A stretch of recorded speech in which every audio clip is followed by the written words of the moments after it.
Good morning. It's KCHW 102.7. Scott bringing you a little news and a little fun this morning. We're short-staffed all by myself. That's why we didn't have a full show this morning.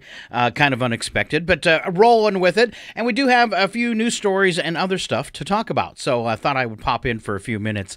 75 degrees for your high temperature today. You're going to have a mix of clouds and sun. It leads into a really nice weekend. Let's see, 43 for an overnight low with mostly clear skies. Tomorrow, sunshine, 76 for a high. Wow, what a great fall day, right? 42 for an overnight low.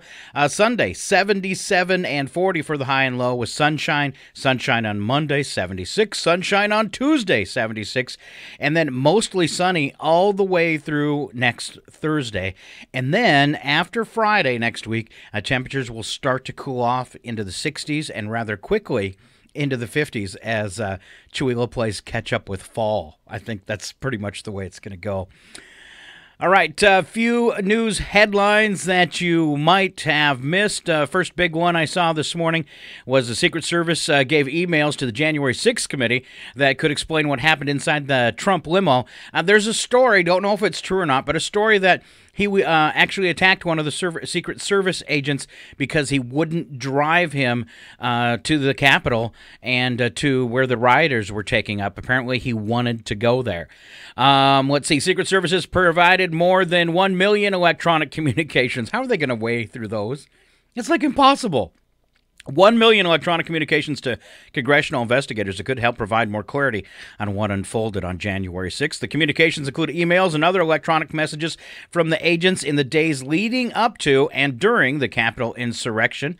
This all came from NBC. According to the news outlet, the messages could help investigators piece together information about agents' efforts to protect former Vice President Mike Pence and also shed light on what may have occurred inside then-President Donald Trump's car when he allegedly demanded it to be taken to the Capitol on January 6th. That'd be some pretty damning information if it ends up being true. But 1 million texts, that's really hard to wait through. In another story, a similar topic, Secret Service was warned about the armed mob riot of January 6th before it happened. U.S. Secret Service received a tip ahead of January 6th attack on the Capitol that white nationalists planned to literally kill people in Washington that day. Now, this is according to the House Select Committee investigating the matter. Tip was relayed to the agency by the FBI on December 26th. Representative Adam Schiff, Democrat from California, revealed this in the committee's final public hearing on Thursday.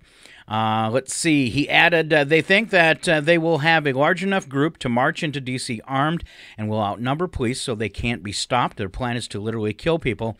Please take this tip seriously. They were referring to the Proud Boys street gang. Supporters of then-President Donald Trump gathered in Washington that day to join his call to stop the steal, referring to the Senate's role in certifying the election run by Joe Biden. After Trump spoke, hundreds of people marched on the Capitol, entering the building without authorization. Of course, we all know this. 5 members of the Proud Boys, including their leader, Enrique Tarrio, were indicted earlier this year on seditious conspiracy charges for their role in the attack. Text messages and emails released by the committee on Thursday further show how the Secret Service received warnings in December that protesters would start marching into the chambers of the U.S. Capitol building on January 6th. What happened? If they all knew it was going to happen, why weren't people protected? Why weren't safeguards put into place? It's almost, I don't know, I shouldn't even say that, but it's like they let it all happen. It's all scary to me. One more national story. Really surprising to me, since we have a heavily weighted Republican Supreme Court. The Supreme Court did reject Trump's plea for intervention on the special master. Let's see, they just did this on Thursday, and this is all about the classified documents seized at Mar-a-Lago. The court's move came in a brief unsigned order without explanation. Justice Clarence Thomas, who handles emergency matters arising from Florida, had referred the matter to the full court. It's a good move on his part, especially since some of the bad press he's gotten lately. Trump's request to the High Court followed an interim ruling by the U.S. Court of Appeals for the 11th Circuit Court in favor of the Justice Department that exempted roughly 100 classified records from review by the neutral party known as the Special Master. This is from the the whole volume of records seized from Trump's Florida home. Trump's lawyers in court papers filed last week argued that the Atlanta-based federal appeals court erred by allowing the Justice Department to appeal a move that was procedural in nature. They urged the justices vacate the 11th Circuit partial stay, arguing that it impairs substantially the ongoing time-sensitive work of the special master. Supreme Court's denial of the request means fewer than 5 justices voted in Trump's favor, though a vote breakdown was not publicly disclosed, and that is typical. All right, local news and then some events. The city of Chewelah announced Wednesday its decision to fire Police Chief Ryan Pankey based on the results of a third-party investigation into allegations that yet to have been made public. The four-month investigation into allegations of misconduct during his time as police chief of Chewelah concluded on September 2nd, but findings were not publicly released while Pankey and his attorney were given an opportunity to respond. Now, here, after a hearing on September 15th, Pankey submitted a written response to the allegations about his performance. That was released on September 23rd by the city. Upon review, Chewelah Mayor Greg McCunn decided to terminate Pankey's employment for cause and sent him a letter explaining the reasons. Let's see. The release said, although it was a difficult decision because of his years of service, it was the best decision for the city. Although the allegations concerning Mr. Pankey's time as police chief ranged from serious to not so serious, the overall concern was that there was a pattern of serious lapses in judgment during his short term as police chief. The Chewelah Civil Service Commission will review the matter and issue its finding. At that point, Pankey will be entitled to request a public appeal hearing before the commission. Pankey has been on paid administrative leave since May 3rd. He has served with the department since 2000 and was sworn in as chief in January of 2021. Sergeant David Watts, chief of the Chewelah Fire Department, is also serving as the interim police chief. All right.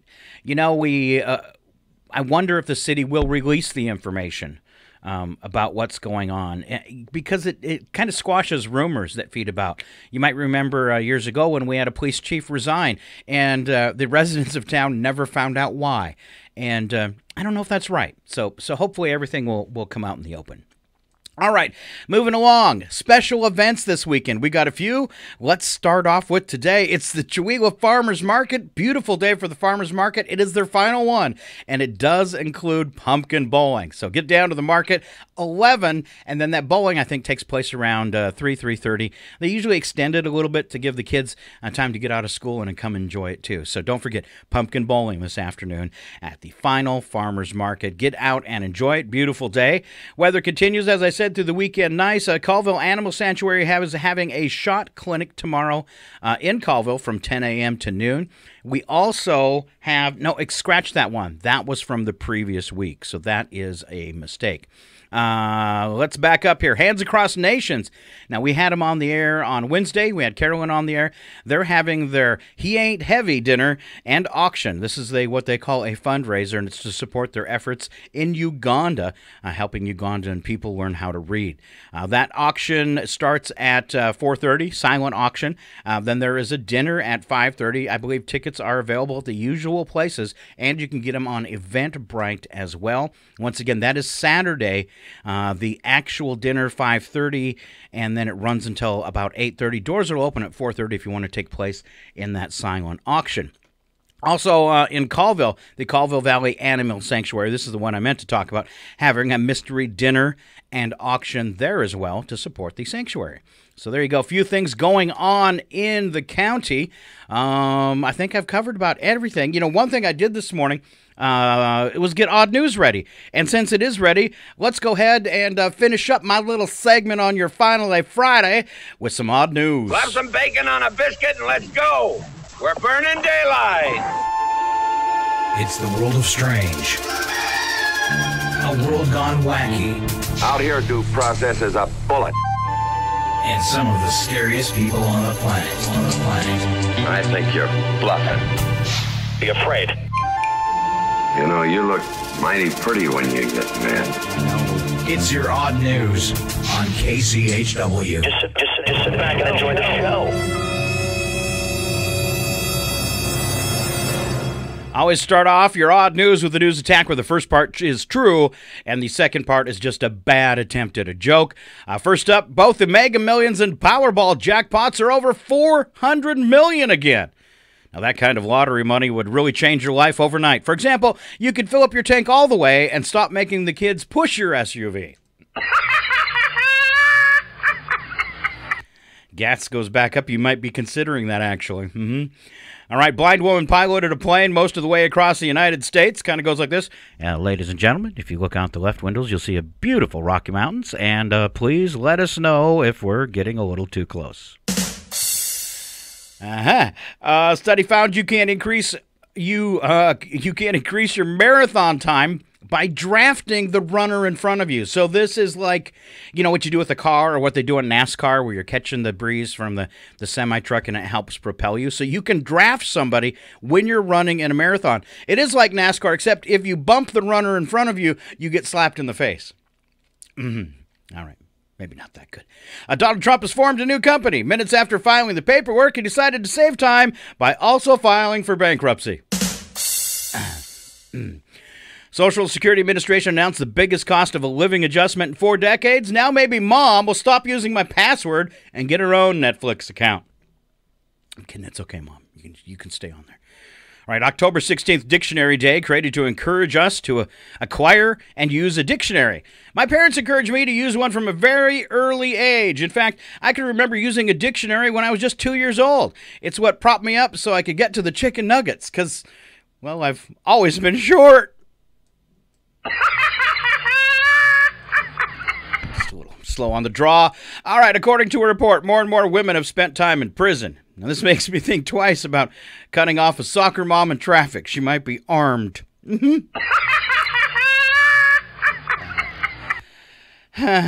right, I'm not saying I'm a bad cook, but when something falls on the kitchen floor, my cat gets up on the chair. On to the world of Wacky Patrol. Don't add anything to these stories but movie sound effects because all the craziness, well, self-contained. First up, countless watermelons spilled onto the road after a truck rolled over on a highway in Fall River, Massachusetts. You know, this happened a couple weeks ago, too. A whole load of watermelons. What's going on? Why is this a thing? Driver actually suffered minor injuries, and police are looking into the cause of the rollover. Here we go. Something fruity. I know everything's a little fruity in the loops right now, but what happened is we went to high school and the boat crashed and we got bippity-boppity-boop by the magic man.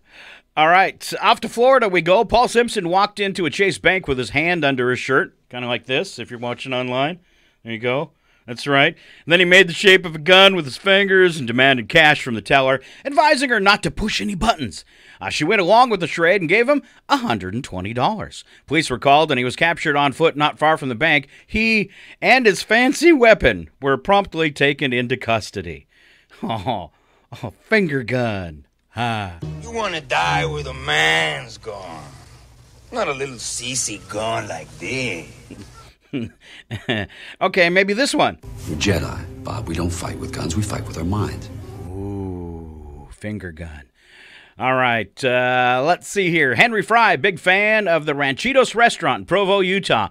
And when he noticed one day the restaurant was empty and the signs were gone, he not only grieved, he invited people to come grieve with him. He announced a memorial service for the restaurant on his Instagram page, Provo Rancheritos. Around 500 people showed up for the vigil, singing Rancheritos to the tune of Leonard Cohen's Hallelujah and waving candles and lighted phones.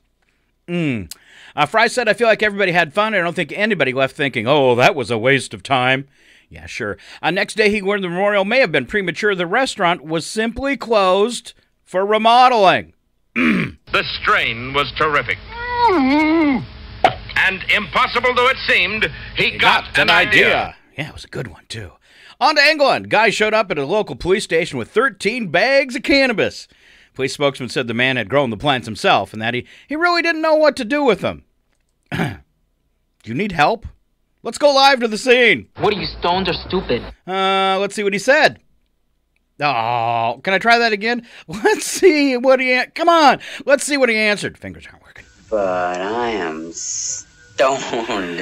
And he got an idea. All right. Being overweight helped a German guy survive a fall from a balcony. Man was munching on a sausage. Of course he was. At his hotel balcony when he lost his balance and toppled over the edge. He fell more than 20 feet before crashing to the ground, his fall broken by his ample belly. You know, I feel totally safe now if I have a fall. Oh, come on. I'm done. You haven't even tried donuts yet. You want to store fat? That is the way to store some fat. You'll be sweating through the winter. Yeah!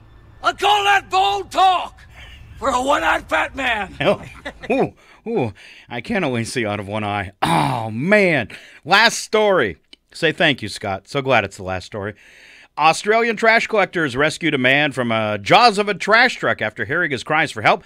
Homeless man had spent the night in a trash container. In the morning, garbage collectors came along, emptied the bin in the back of the truck. As usually do, one of the workers heard his cries for help, and stopped the machine when the press in the back of the truck started squashing that trash. The man was not hurt. Yeah, that's awesome. That's awesome. Here, I think I have something for garbage. Well, I'll tell you. Nobody handles garbage better than we do. Yeah. And they save people, too. All right, that is our show for today. Keep on listening all weekend long. It is Northern Lights Public Radio, KCHW 102.7. Head 'em up. Move 'em on. Head 'em up, roll high. Light 'em up, move 'em on. Hit 'em up, move 'em on, roll high. Knock 'em out, count 'em dead, make 'em teeth, buy 'em drinks, meet their mamas, milk 'em hard, raw, high.